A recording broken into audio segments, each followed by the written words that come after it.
Que la paix et la grâce de Dieu soient avec vous tous. C'est avec vous le serviteur de Dieu, Étienne Stanley. Je suis très content d'être avec vous en ce moment afin de partager la parole du Seigneur.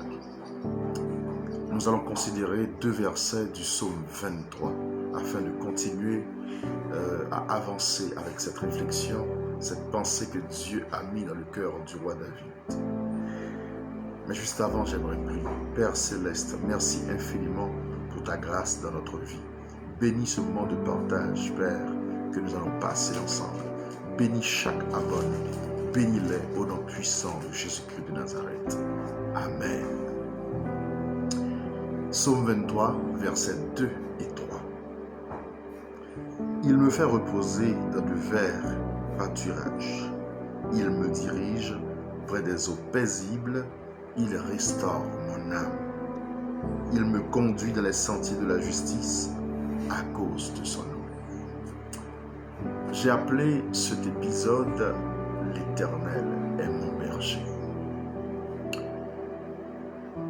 Cette pensée de Dieu dans le cœur de David, « L'Éternel est mon berger ». Juste avant d'avancer, j'aimerais faire ce point. Le berger en soi, cette vocation,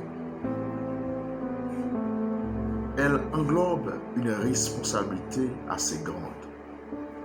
Le rôle du berger ne consiste pas seulement à donner à manger aux troupes. Certainement, le berger doit paître le troupeau, il doit prendre soin de son troupeau, il doit nourrir le troupeau. Mais si accidentellement, l'un des brebis a un souci médical, un souci de santé, il a la responsabilité. Il doit avoir la connaissance qu'il faut afin d'avoir le soin. Tout ça pour vous dire que David parlait en connaissance de cause. David était un berger dans l'âme et dans l'être. Il avait cette expérience de se sacrifier pour les troupeaux de ses parents. Et c'était une forme de révélation futuriste, car lorsque Christ va venir, avec les disciples, il s'est comporté comme étant l'authentique berger. Car Jésus-Christ est la révélation de Dieu lui-même. D'où je comprends ce mystère que Dieu a libéré dans le cœur de David, à savoir qu'il est le berger. L'Éternel est mon berger. Et j'aimerais poser cette question en ce moment même. Est-ce que toi et moi, nous pouvons affirmer que l'Éternel est notre berger? Est-ce que Jésus-Christ est mon berger? Est-ce qu'il est ton berger? Est-ce que le Saint-Esprit qui fait office d'administrateur de l'Église est ton berger? Est-ce que l'esprit que Christ a relâché sur la vie des disciples, sur la vie de l'Église, dirige votre vie? Telle est la question. Jésus a nourri les disciples, il a guéri, il a fait des miracles énormes, des choses incontestées. Il s'est comporté en tant que berger. Et aujourd'hui, toi et moi, nous voulons être restaurés. Nous voulons voir la gloire de Dieu dans notre vie. Mais est-ce que nous acceptons d'être guidés, d'être conduits par l'Esprit de Christ? Retournons à notre texte. Amen. Il restaure mon âme. Donc, en quelque sorte, lorsque nous acceptons Jésus-Christ comme étant notre berger, lorsque nous acceptons la troisième personne de la Trinité divine comme étant notre guide, il a la capacité de restaurer notre âme. Mais il faut l'accepter.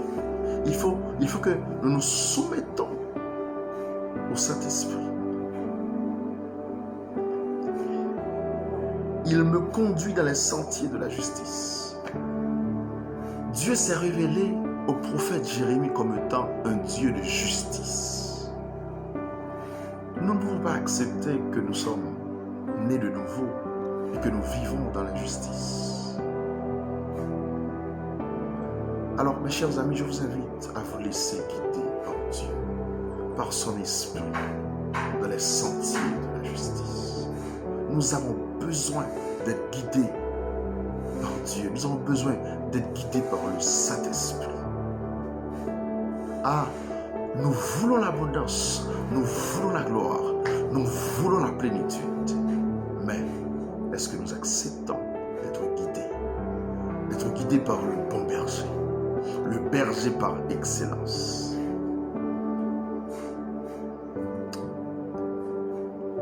Oui, il me conduit dans les sentiers de la justice à cause de son nom, puisqu'il s'est révélé comme étant un Dieu juste. Son nom, ouais, le nom de l'Éternel. L'Éternel est un Dieu juste. Toi et moi, nous avons besoin de suivre. Nous avons besoin de nous aligner à la volonté de Dieu. Oui, telle est la nécessité du moment d'être guidé par le Saint-Esprit. Mes chers amis, je suis content de partager avec vous la parole de Christ. J'attends vos commentaires. Merci pour vos partages. Merci pour vos likes. Ça fait plaisir. Mais il est important également de poser les questions. Il est important de commenter, de partager avec moi vos réflexions. Je suis très content de vous servir. Je suis très content surtout de servir une si grande cause, celui de Jésus-Christ de Nazareth. Soyez bénis, soyez conduits par l'Esprit, soyez guidés par l'Esprit, soyez restaurés et vivre l'abondance de Christ. Sois bénis et à très bientôt.